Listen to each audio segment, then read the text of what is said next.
department that are working on that subject particularly. The big question is, are we in it going to be on the same side of the sun at the same time? And some of our remote viewers have concluded that yes, it's going to happen this time. That we and it will be on the same side of the sun at the same time. And if the remote viewer, and they're getting their information from ETs, and much of my information from the same source. And yes, we're in for some bad times. And we're talking about while we're still here on the planet, because I don't know that we'd be alive during 2016. Well, I don't know whether I'll still be here or not. You know, I'll be 80 in March, and you know, I've got a ticket out of here. Right. I've got it stamped. I've got it paid. But I'm 9 years beyond my warranty as it is. No, but I think you're going to live quite a while. So what? Okay, so we've got this interesting thing going on, and we have a huge crackdown on anything to do with Planet X. It's been made the laughing stock. It's an amazing thing. Really. Oh, the ridicule is. I mean, I think it supersedes even the ET ridicule. Oh, it does. It does. I think it's been so strong, and it actually has come, I would say, from the Vatican. Mm-hmm. So what are they so afraid of, number one? And number two, have you heard the theory that basically what has to happen is a protective shield is going to be put around the Earth such that this time it's actually not going to have the impact that it has in the past? I've heard that rumor in passing. And the technology exists to do that. Mm-hmm. What I have a suspicion is that much of what will transpire will be allowed to transpire. The Earth is not going to be destroyed, and the human race is not going to come to an end. But it is going to be a difficult period of time when it begins, and let me tell you, it has already begun. The reaction from the sun is a clear response to the presence of this other body. Now, this other body has already been photographed by telescopes in southern Chile and in New Zealand. I had asked Marcia to dig into her files. I had an article from a good friend who publishes a magazine in Rome. And Adriano, I don't know whether you know about Adriano Forgione, brilliant young man. Yes. Anyhow, he has connections with the Vatican.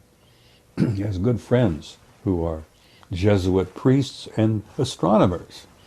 And the Vatican is concerned about it. Anyhow, Adriano sent me an article including 2 photographs that have been taken of Nibiru already. Taken by primarily, I think, this observatory in Chile. But they've taken pictures at an observatory in New Zealand as well. So it's close enough now that optical telescopes have pictures of it. And they're studying it carefully to try to determine, what is it they call it, the celestial mechanics of how everything moves. Well, if our remote viewers are correct, and the ETs have given us some rundown on it, it's going to be a difficult passing. Because we and it are going to be on the same side of the sun at the same time, and that means all hell's going to break loose. Now, they have the technology. We're talking about not only Anunnaki. There are intelligences out there that began 1 billion years ago, and they have technology that puts them in a category of what Kaku would call a Type 3 civilization. Mm-hmm. So that a Type 3 civilization has the technology to mitigate the passing of Nibiru. Now, whether they do that, as you say, put a protective shield around it, Nibiru has done that for itself. They have a protective shield around their planet, which is why in the photographs it comes out as kind of reddish gold.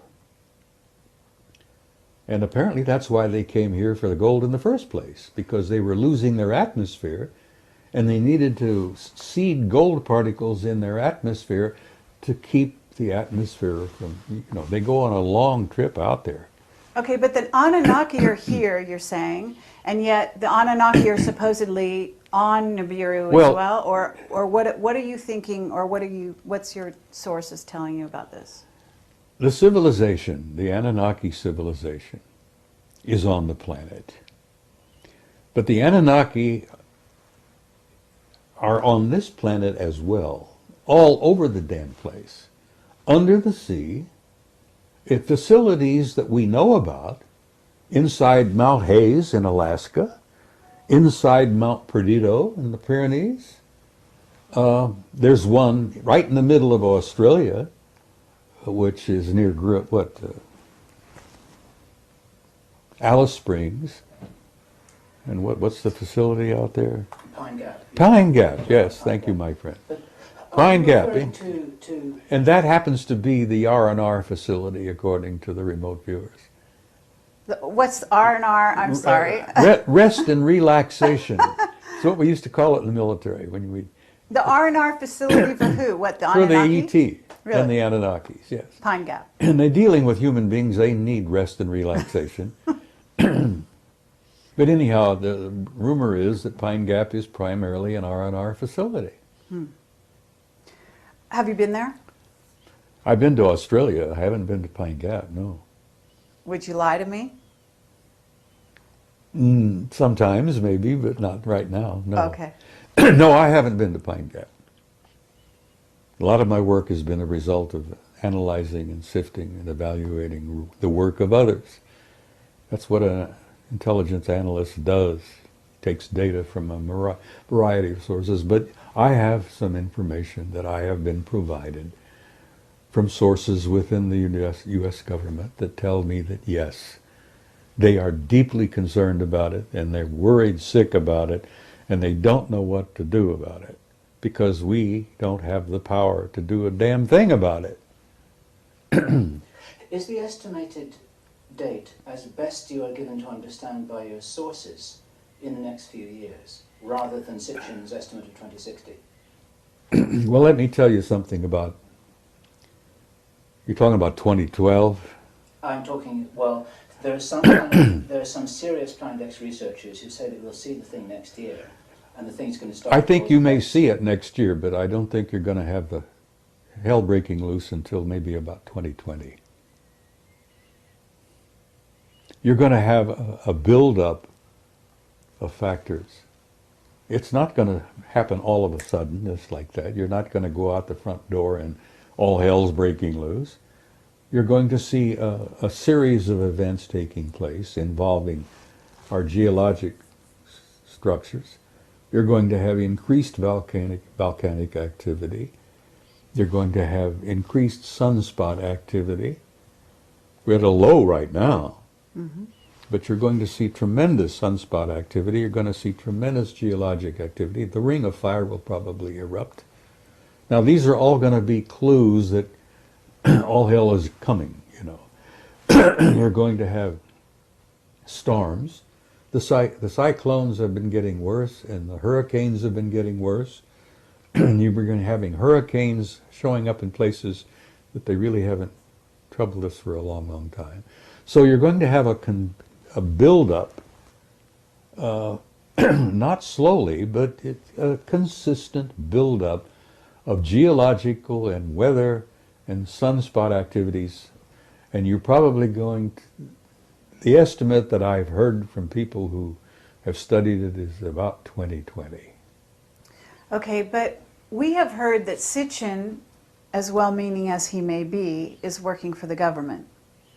And my understanding would be is that they don't want this information out.